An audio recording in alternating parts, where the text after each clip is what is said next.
We turn now to our next item of business, which is topical questions. We start with question number 1 from Ivan McKee. Thank you. To ask the Scottish Government what its response is to the recommendations on migration that were made by the Sustainable Growth Commission in the report Scotland, the New Case for Optimism.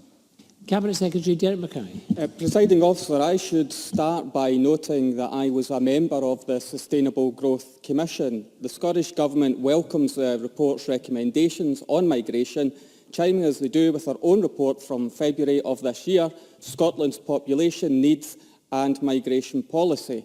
That emphasised the enormous benefits to Scotland's economy, demography and society that migration offers us, and how a migration system tailored to Scotland's needs could help realise those benefits. That shared ambition is captured in the Commission's recommendation that our goal must be for Scotland to become the most talent-friendly country in the world. So while the Commission's report is, first and foremost, a report to my party, I believe its tone and recommendations on immigration reflect a consensus that includes the majority of our country and I hope this chamber. There are, of course, other matters in the report which the SNP and the public will be debating over the summer. And the Scottish Government will also consider the report's recommendations on growth carefully to see what more can be done within our existing powers, whilst making the case for these powers to be extended.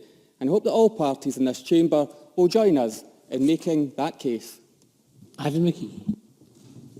As the Cabinet Secretary is aware of the report's 50 recommendations, 6 deal directly with addressing Scotland's long-term problem of population growth compared to other small, independent, successful countries. And those who have read the report will know that those are recommendations 7, 8, 9, 10, 11 and 12. Which recommendations can be adopted now and which require pressure on the UK Government to allow Scotland to bring in the skills we need to grow our economy? Cabinet Secretary. I think there are a number of initiatives that we've been able to undertake so far. There's some live campaigns, such as the promotional campaign around the globe in promoting Scotland's a good place to live, work and invest in terms of education. Clearly we've made commitments around EU nationals as well, but there are many other areas in which we would need the support and agreement of the UK Government, particularly around migration policy, the issuing of visas, cognizant, of course, of the issue of post-study work visas, tax incentives. Whilst we may set the rates and bans for income tax policies defined by the UK Government, to do more around incentives would also require the cooperation of the UK Government. And culture and tone is a mixture between us both. I would like to think that the Scottish Government's been very positive about the contribution that immigration has made to our country. The UK Government take a different view, but indeed there are a number of proposals within the Commission's report absolutely worthy of further consideration. Ivan McKee. The damage to be inflicted on the UK and Scottish economies by the imminent chaotic Brexit cliff edge is well understood.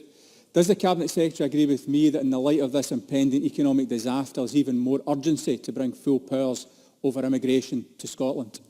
Cabinet Secretary. Well, I'd absolutely agree with that. Even reports such as the Scottish Fiscal Commission's identified a proportion in the number of the working age population as an issue for Scotland around productivity and indeed economic growth in its totality.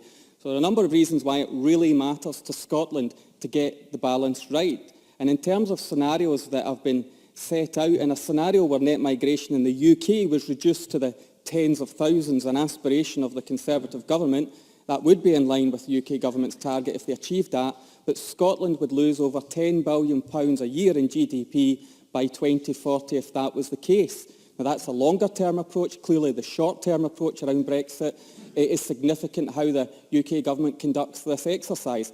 But clearly the needs of the population of Scotland are different from the rest of the United Kingdom, and that's why there's divergence in opinion between the Government's positions. So we do need the levers to be able to make the right decisions in that regard, as well as the actions that can encourage more people to come here so that we can enhance our economic, social and sense of cohesion as well, the position in Scotland that finds itself in right now, and we should have options into the future.